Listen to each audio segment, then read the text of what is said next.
சொல்கிறான் சூரா ஆல இம்ரான் அத்தியாயம் 3 வசனம் 103 அல்லாஹ் சொல்கிறான் வஅதஸிமு பிஹப்லில்லாஹி ஜமீஅன் வலா தஃபர்ரகு. அல்லாஹ்வின் கயிற்றை வலுவாக பற்றிக் கொள்ளுங்கள், நீங்கள் பிரிந்தும் விடாதீர்கள். அல்லாஹ்வின் கயிற்றை வலுவாக பற்றிக் கொள்ள வேண்டும். திருக்குரானும் ஹதீசுகளும் தான் அல்லாஹ்வின் கயிறு. திருக்குரானில் அல்லாஹ் சொல்கிறான் சூரா அல்-அன்ஆமில் அத்தியாயம் 6 வசனம் 159 இஸ்லாத்தில் பிரிவினை உண்டாக்கும் யாராக இருந்தாலும் ஓ நபியே அவருக்கும் உங்களுக்கும் சம்பந்தம் இல்லை. இஸ்லாத்தில் பிரிவினைவாதம் உண்டாக்குவது தடை செய்யப்பட்டுள்ளது, அது ஹராம்.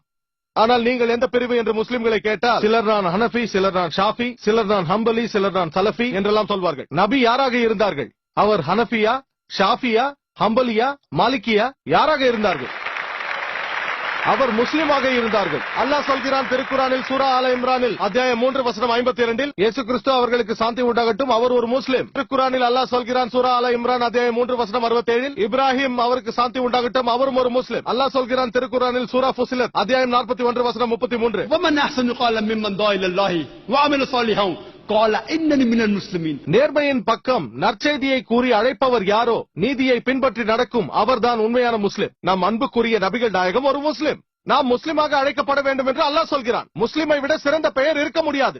இந்த 4 பெரிய இமாம்களும் இமாம் அபு ஹனீஃபா, இமாம் ஷாஃபி, இமாம் அஹமது இப்னு ஹம்பல், இமாம் மாலிக் அனைவருக்கும் சாந்தி உண்டாகட்டும். மாபெரும் அறிஞர்கள், என் அன்பிற்கும் மரியாதைக்கும் பாத்திரமானவர்கள், மாபெரும் அறிஞர்கள். ஆனால் இந்த 4 பெரிய அறிஞர்களும் சொல்லியிருக்கிறார்கள், என்னுடைய தீர்ப்பானது அல்லாஹ்விற்கும் ரசூலிற்கும் மாற்றமானதாக இருந்தால் அதை தூக்கி எறிந்து விடுங்கள் என்று.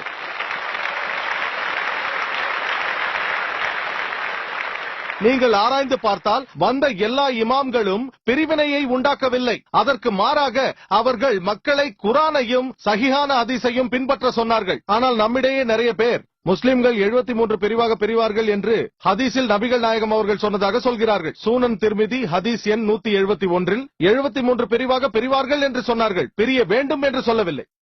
அல்லாவே சொன்னாலும் நாம் பிரிவினை ஏற்படுத்துவோம் என்று நபிகளுக்கு தெரியும். குழப்பத்திலிருந்து வெளிவர சிறந்த வழி அல்லாஹ்வையும் ரசூலையும் பின்பற்றுவது. முஸ்லிம் என்று அழைத்துக் கொள்வது நமக்கான சிறந்த அடையாளம். எந்த சிறந்த அறிஞராக இருந்தாலும், உலகத்திலேயே சிறந்தவராக இருந்தாலும் அவரிடத்தில் ஆதாரத்தை கேளுங்கள்.